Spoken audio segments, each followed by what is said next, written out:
আমরা একটি নতুন চ্যানেলে এক সপ্তাহ পর্যন্ত কার্টুন ভিডিও আপলোড করি এবং এটি রেজাল্ট জানলে আপনিও অবাক হয়ে যাবেন। এই 7 দিনের চ্যালেঞ্জে আমাদের প্রথম টার্গেট ছিল 500 সাবস্ক্রাইবার কমপ্লিট করা। সেইটা আমরা করতে পারলাম কিনা জানতে হলে পুরো ভিডিওটা দেখুন।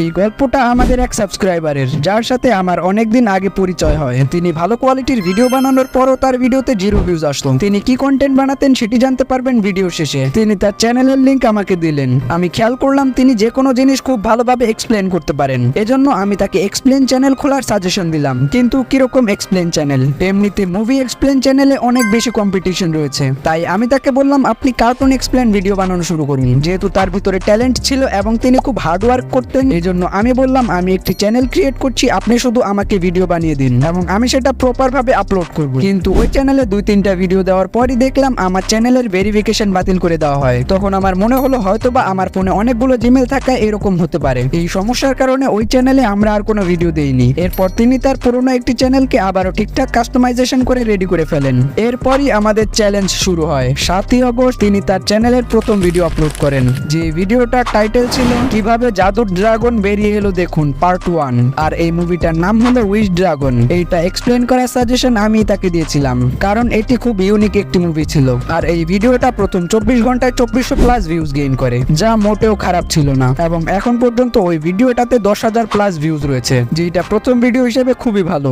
এরপর 9 আগস্ট তিনি তার চ্যানেলে আরেকটি ভিডিও আপলোড করেন। যে ভিডিওটার টাইটেল ছিল বানর কি পারবে রাক্ষসকে হারাতে। এই ভিডিওটা প্রথম 24 ঘন্টায় 2,000+ ভিউজ গেইন করে। বর্তমানে ওই ভিডিওটাতে প্রায় 7,000-এর কাছাকাছি ভিউজ রয়েছে। তিনি তার চ্যানেলে আরেকটি ভিডিও আপলোড করেন। যে ভিডিওটার টাইটেল ছিল জাদুর পুতুল কি পারবে তার প্রতিশোধ নিতে। যে ভিডিওটা প্রথম 24 ঘন্টায় 4,500+ ভিউজ গেইন করে এবং এখন পর্যন্ত ওই ভিডিওটাতে 10,000+ ভিউজ রয়েছে। তিনি তার চ্যানেলে আরেকটি ভিডিও আপলোড করেন। যে ভিডিওটা ছিল এই চ্যানেলের প্রথম ভিডিওর পার্ট 2। যে ভিডিওটা প্রথম 24 ঘন্টায় 1,700+ ভিউজ গেইন করে এবং এখন পর্যন্ত ওই ভিডিওটাতে 1,800+ ভিউজ রয়েছে। এর পরের দিন আগস্ট বানর এবং রাক্ষসের লড়াই পার্ট 2 আপলোড করেন। যে ভিডিওটাতে বর্তমানে 1,600+ ভিউজ রয়েছে। তিনি তার চ্যানেলে আরেকটি ভিডিও আপলোড করেন। এই ভিডিওর টাইটেল ছিল পুতুল কি পারবে তার প্রতিশোধ নিতে পার্ট 2।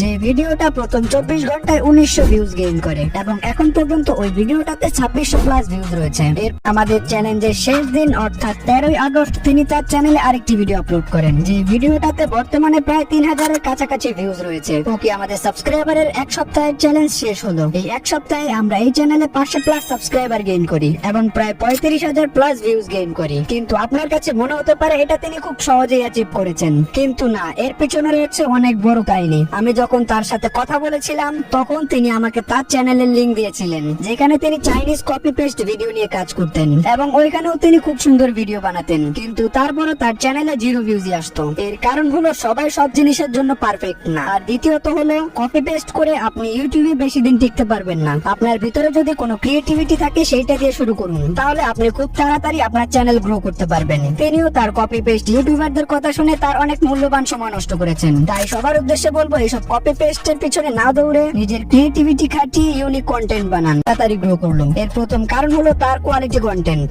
আপনি যদি তার চ্যানেলে যান তাহলে দেখবেন তিনি খুব সুন্দরভাবে কার্টুন গুলোকে এক্সপ্লেন করছেন, যেগুলো আপনার নিজেরও দেখতে ভালো লাগবে। এবং দ্বিতীয়ত হলো ইউনিক কনসেপ্ট। তিনি যে কার্টুন গুলো এক্সপ্লেন করছেন এগুলো বাংলাতে শর্টে খুব কমই এক্সপ্লেন করা আছে, আর এই কার্টুন গুলো বাচ্চা থেকে বড়রা সবাই দেখে, যার ফলে নতুন অবস্থায় মোটামুটি ভালোই ভিউজ এসেছে। আর এই ভিডিওটা দেখে এরকম চ্যানেল বানানোর আইডিয়া বাদ দিন, কারণ আপনার যদি ক্রিয়েটিভিটি না থাকে আপনি যেই ক্যাটাগরিতেই ভিডিও বানান না কেন সেই 0 ভিউজেই আটকে যাবে, যেমনটা হয়েছিল তার চাইনিজ ভিডিওর সাথে। তাই নিজের ক্রিয়েটিভিটি খাটিয়ে নতুন কিছু শুরু করুন। ওকে, আজকের ভিডিও এ পর্যন্তই। ভিডিও রিলেটেড আপনার যদি কোনো কোয়েশ্চেন থাকে অবশ্যই কমেন্ট করে জানাবেন।